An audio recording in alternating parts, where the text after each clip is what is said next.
Flawless makeup લાગે. પેલા જે અંદરના જે એના વ્હાઈટ જે ડાઘા ને એવું હતું એકદમ ક્લિયર થઈ ગયા.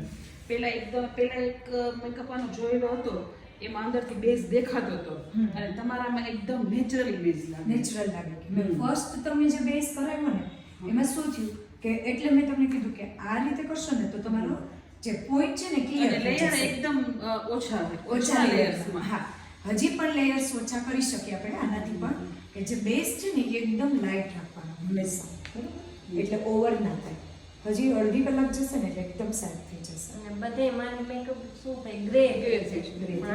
એવું નથી લાગતો ને Grey grey નહીં દેસાઈ નથી લાગતો. આના પેલા મેં ટેકનિશિયન પાસે જોયેલો હતો તો એમાં ઓરેન્જ ઇફેક્ટ પડતી હતી. Orange. એટલે તમારો એકદમ એના સ્કિન અકોર્ડિંગ સ્કિન અકોર્ડિંગ કે નેક છે એના અકોર્ડિંગ તમારું બેઝ Over ઓવર હેવી પણ નથી લાગતો, રાઈટ? નથી લાગતો.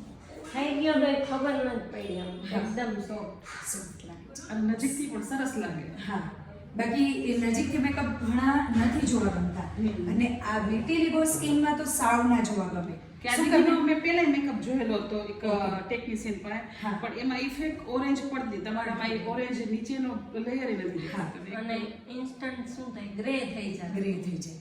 બ્લેક એટલે મને એમ જ થઈ ગયું કે મારે મેકઅપ કરવો જ નથી. હા. પણ હવે એમ થયું કે મારે મેકઅપ કરવો જ છે. એમ. હમણાં જ બોલ્યા ને કે હું મારા બેબીના મેરેજમાં હું અહીંયા જ મેકઅપ કરાવવા આવીશ.